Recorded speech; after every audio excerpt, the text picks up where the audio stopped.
Hello guys, कैसे हैं? I hope कि आप लोग ठीक होंगे। जैसे कि हमने टॉपिक नंबर 2 यानी कि आपको स्टार्ट किए थे लेव वाइगोत्स्की, जो कि मनोवैज्ञानिक, रूस के मनोवैज्ञानिक थे। इन्होंने सामाजिक सांस्कृतिक विकास का सिद्धांत दिए थे। इन्हीं सारे जो मुख्य बिंदुओं थे इन पे हमने पिछले कक्षा में चर्चा किए, और आज जो हमारा उन्हीं में से जो कुछ पॉइंट बच गए थे उन्हीं पे आज के कक्षा में चर्चा करेंगे। तो फर्स्ट ऑफ ऑल जो देखेंगे, हम लोग को यहाँ बोर्ड पे भी मेंशन किया गया है कि लेव वाइगोत्स्की साहब का भाषा पर उनके क्या विचार थे, यानी कि उनका क्या मत थे। तो लेव वाइगोत्स्की साहब जिस तरह से उन्होंने सामाजिक सांस्कृतिक सिद्धांत दिए थे, उसमें उन्होंने बताए थे कि बच्चे का जो विकास होता है वो अपने सामाजिक अंतरक्रिया से, यानी कि सामाजिक इंटरेक्शन से, वो अपने सामाजिक इंटरेक्शन से उनका विकास होता है। तो हमने पिछले कक्षा में इन सब बातों पर चर्चा कर चुके थे। आज जो है हमारा भाषा पर इनके विचार क्या थे लेव वाइगोत्स्की साहब को, उनके बारे में हम लोग आज डिस्कशन करेंगे।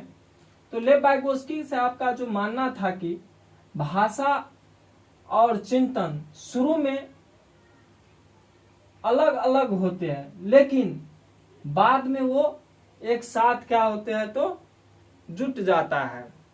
लेव वाइगोत्स्की साहब का जो कहना था कि बच्चे में भाषा और चिंतन शुरुआत में आपको अलग अलग रहता है, लेकिन बाद में क्या होता है तो वो एक साथ जुट जाता है। लेकिन जीन पियाजे साहब का कहना था कि बच्चे का पहले चिंतन होता है, फिर उसके बाद उसका दूसरा पहलू का विकास होता है, यानी कि भाषा हो या कोई भी चीज हो। तो यहाँ पे लेव वाइगोत्स्की साहब का कहना है कि बच्चे का भाषा और चिंतन शुरू में तो आपको अलग अलग होता है, फिर बाद में एक साथ हो जाता है। उसके बाद जो दूसरा पॉइंट है हमारा, वाइगोत्स्की ने कहा कि पहले भाषा होता है, फिर बाद में चिंतन होता है।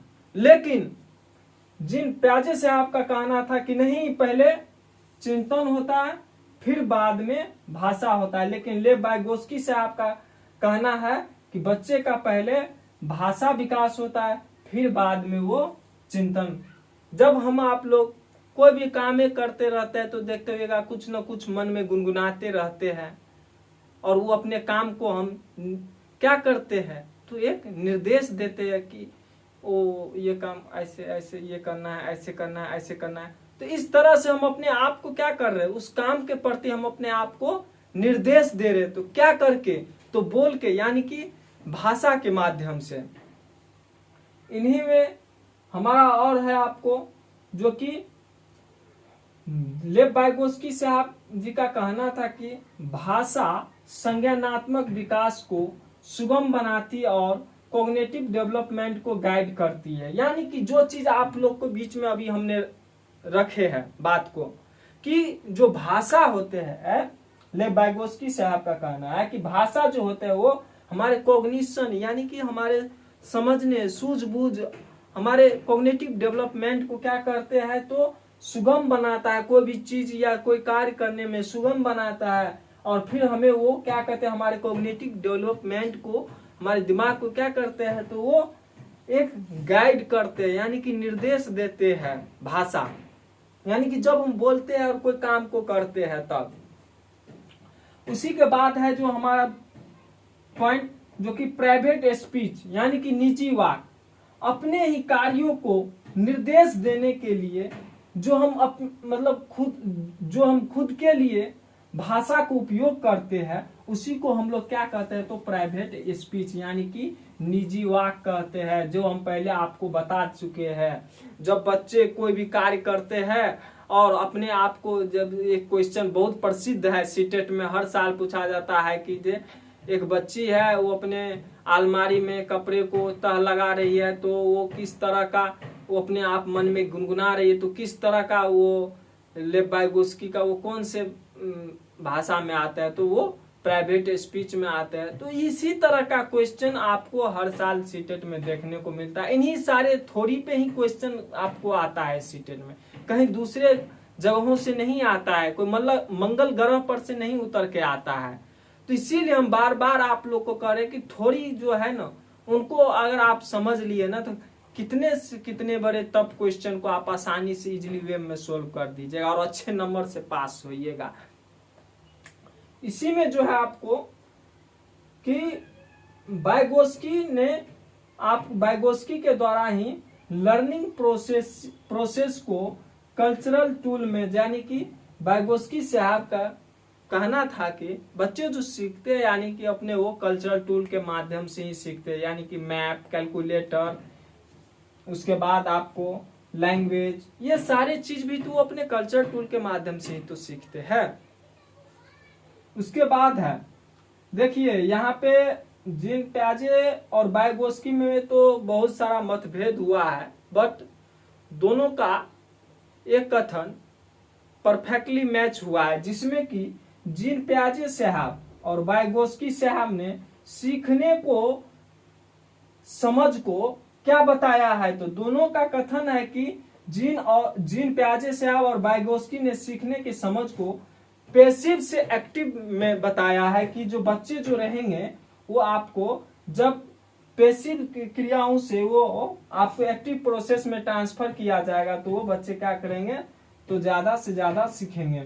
और इसी का जो लास्ट पॉइंट है, आपको जीन प्याजे ने बच्चों को स्वतंत्र प्रयासों द्वारा दुनिया के अनुभव पर जब जोर दिया है। जीन प्याजे साहब जो थे वो क्या बताए थे कि बच्चे सक्रिय नन्हे वैज्ञानिक है, बच्चे अपने आप खुद से कुछ जिस तरह उनका आयु वृद्धि दर जिस तरह से बढ़ते रहता है, तो वो अपने आप खुद से वो सीख जाते हैं। लेकिन वाइगोस्की साहब का कथन ये था कि जो नहीं, बच्चे जो है अपने सामाजिक सांस्कृतिक आपको यानी कि अपने इंटरेक्शन से सीखते हैं।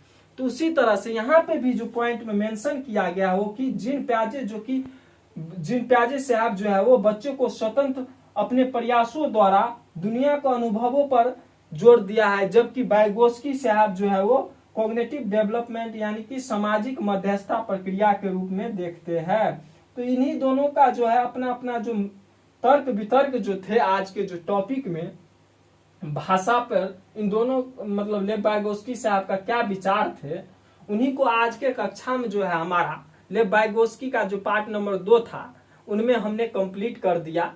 अब आप लोग इनसे जितने सारे क्वेश्चन PYQ में, जो कि आपको प्रीवियस ईयर का जितने सारे क्वेश्चन होंगे लेव वाइगोस्की से, उनको आप लोग घर पे सोल्व कीजिएगा ज्यादा से ज्यादा।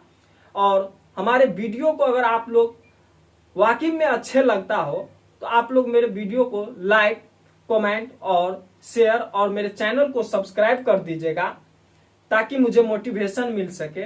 तो आज के वीडियो को हम यहीं पे समापन करते हैं, और हमारा आज का जो लेक्चर जो था, हमने जिस टॉपिक को जो हमने शुरुआत किए थे लेव वाइगोस्की, उनको आज हम पुनः समापन कर चुका हूं। और इसी तरह से हम फिर नेक्स्ट क्लास में फिर एक नया टॉपिक लेके आएंगे। तो आज के वीडियो को हम यहीं पे खत्म करते हैं और जल्द ही मिलेंगे दूसरे टॉपिक में। तो धन्यवाद दोस्तों, जय हिंद, जय भारत।